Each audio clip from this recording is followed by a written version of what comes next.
It's not about how you live your life in this world. It's not about how you live your life in this world, but it's all about how you will be raised in front of Allah subhanahu wa ta'ala. It is all about how you will be raised.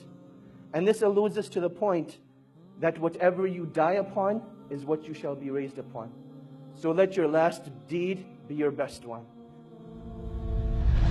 And I want to share a nice story from the students of Sheikh Ibn Baz rahimahullah ta'ala. And the story goes as follows.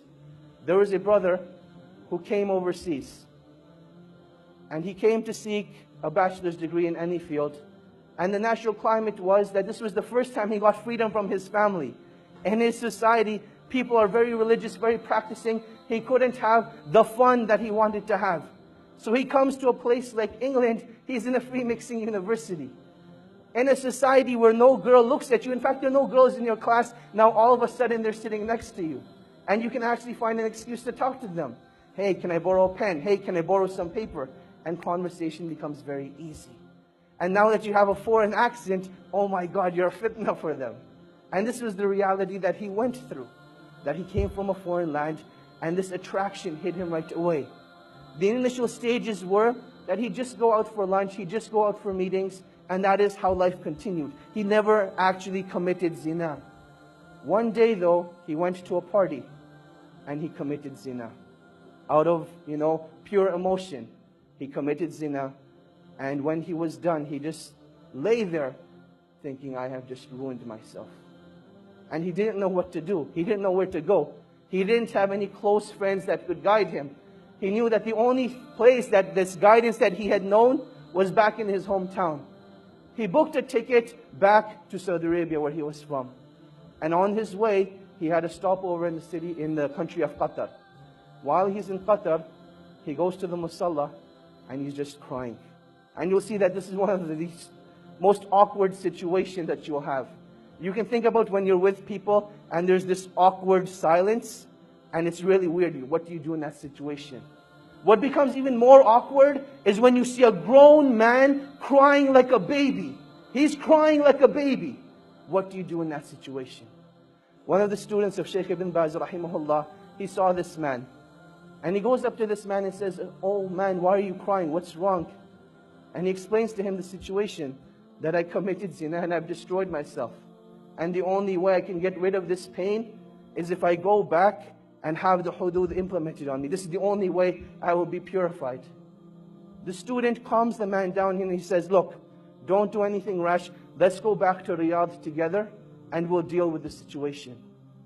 They head back to Riyadh and the man is still crying throughout the whole journey. He feels really bad for what he has done.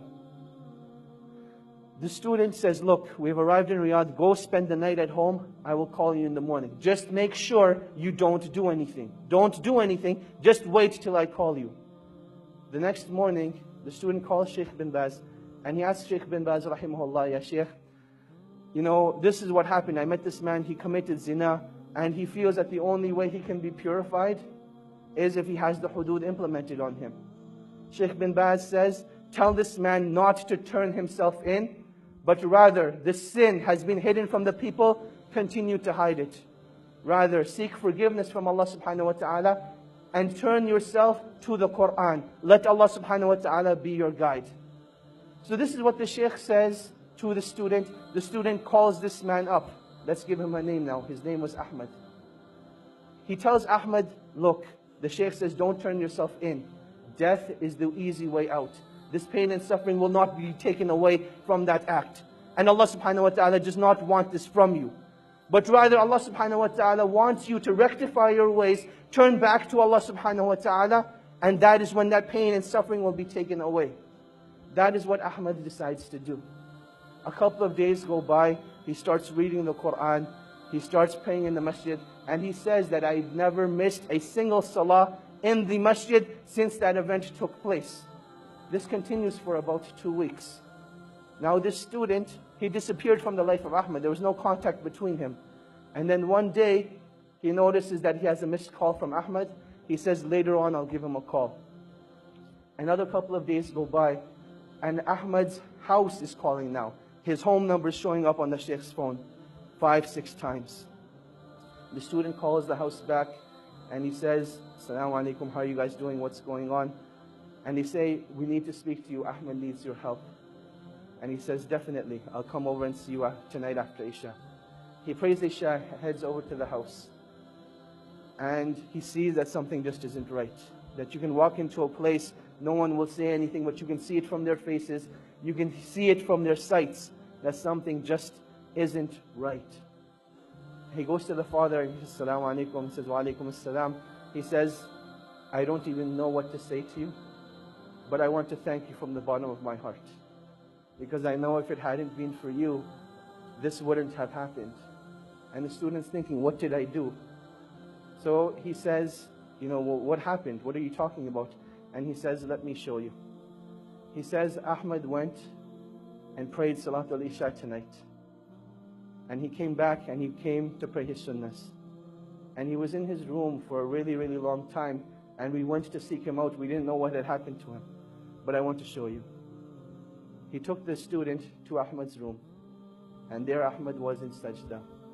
And Allah subhanahu wa ta'ala took his life away at that time. And that is how he passed away.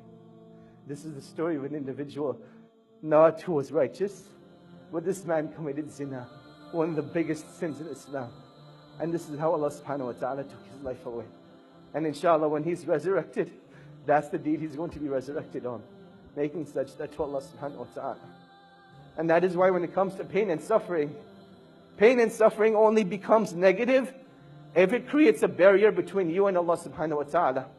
But it becomes positive. Pain becomes positive, a motivation for you when it brings you back to Allah subhanahu wa ta'ala. And this is what every individual who's going through pain and suffering needs to realize. That this point of pain and suffering is not that Allah subhanahu wa ta'ala wants to punish you, but rather this is a calling from Allah subhanahu wa ta'ala. Oh my slave, come back to your Lord. Oh my slave, this is a reminder for you that I want to bring you back to me. And this is one of the wisdoms of trials and tribulations. That while we call each other on the phone, while we text message each other, the calling of Allah subhanahu wa ta'ala comes through trials and tribulations. And you can react one of two ways. Either you can deal with the pain at that moment and decide to get closer to Allah subhanahu wa ta'ala. Or you can decide to just restrict that pain to yourself, not do anything about it, and then you'll see what it does to your deen.